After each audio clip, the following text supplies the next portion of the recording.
আসসালামু আলাইকুম আমার আপুরা ভাইয়ারা কেমন আছেন সবাই? আলহামদুলিল্লাহ আমিও আপনাদের দোয়ায় ভালোই আছি। তো চলে আসলাম ছাদে, আজকে মোরগটাকে ধরবো। কারণ হচ্ছে খাঁচার অবস্থা দেখেই তো আপনারা বুঝতে পারতেছেন একদম ভেঙে চৌচিত। মেন কথা হচ্ছে যে খাঁচাটার বয়স অনেক বছর হয়ে গেছে। পর্যায়ক্রমে কিন্তু আমি এখানে অনেক মোরগ মুরগি লালন পালন করেছি, এখান থেকে অনেক ডিম আমি নিয়েছি। যাদের একটা ছাদ আছে কিংবা ছাদের ভিতরে ছোট্ট একটা জায়গা আছে একটা খাঁচা বসানোর মতো, সেখান থেকে কিন্তু আপনারা চাইলে অনেকগুলো মোরগ মুরগি লালন পালন করতে পারেন।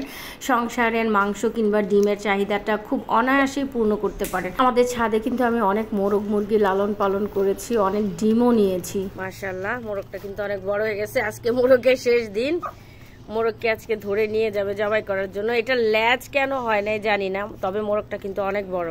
ক্যামেরায় কিন্তু তেমন একটা বড় দেখা যাচ্ছে না, কমপক্ষে তো 2-2.5 কেজির ওপরে হবে মোরগটা।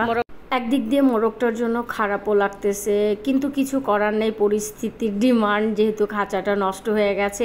ওই যে একটা ডিম পেড়েছে সকালবেলা, একটা অলরেডি নিয়ে গেছে ডিম, আর এই হচ্ছে আরেকটা। তো মুরগি কিন্তু দুইটাই ডিম পারে। আমার মতে একটা খাঁচার ভিতরে 8-10টা মুরগি আর 2টা মোরগ থাকলে কিন্তু একটা ফ্যামিলির জন্য পুরোপুরি ডিমের চাহিদা পূর্ণ হয়ে যায়। তো যাই হোক, আবারও নতুন মোরগ মুরগি আসবে, তো এটার জন্য কষ্ট পেয়ে কোনো লাভ নেই। যেহেতু খাঁচা নষ্ট, খাঁচা ঠিক করে আমি আবারও নতুন মুরগি আনবো, মোরগ আনবো, নতুন করে আবার শুরু করব।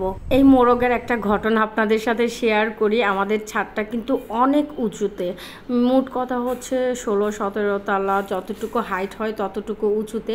তো ও কি করে, মোরগটা কি করে, ওখান থেকে জাম্প মেরে উঠতে উঠতে একদম নিচে চলে যায়, আর অনেকে মিলে এটাকে খুঁজে খুঁজে ধরতে হয়। তো এই যন্ত্রণা একটা মানসিক প্যারা হয়ে গেছিল খাঁচাটা ভাঙার কারণে।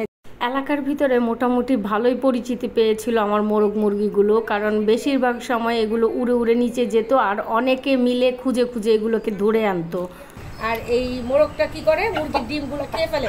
মাশাআল্লাহ মাশাআল্লাহ, অনেক বড় হয়েছে, অনেক বড় হয়েছে। তো ওকেই কিন্তু আজকে নিয়ে যাচ্ছি, ওকে আজকে ওর শেষ বিদায়। আল্লাহ হাফেজ।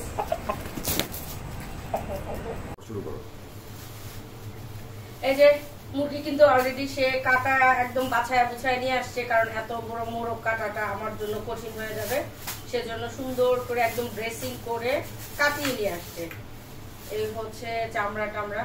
না, মোরগটা মোটামুটি ভালোই বড় হয়েছে। এর আগেও কিন্তু আমরা 3-4টা মোরগ ইয়ে করছি, শুধু পিওর মাংসই হয়েছে 2 কেজির উপরে, আর এভাবে গিলা কলিজি ওগুলো বাদ দিয়ে।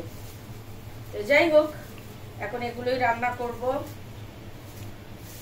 অবশ্য নিজের হাতে পালা মুরগি। তো যাদের ছাদ আছে, বিশেষ করে যাদের ছাদ আছে, আমি বলবো যে এরকম 8-10টা মুরগি পাললে কিন্তু মাংসের চাহিদাটা আপনাদের পূর্ণ হয়ে যাবে। এই যে মাশাআল্লাহ মাশাআল্লাহ।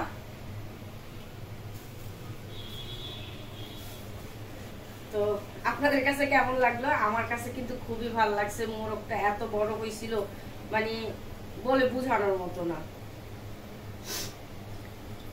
তো এখন এগুলো রান্নার জন্য প্রিপারেশনটা মেইনলি করব।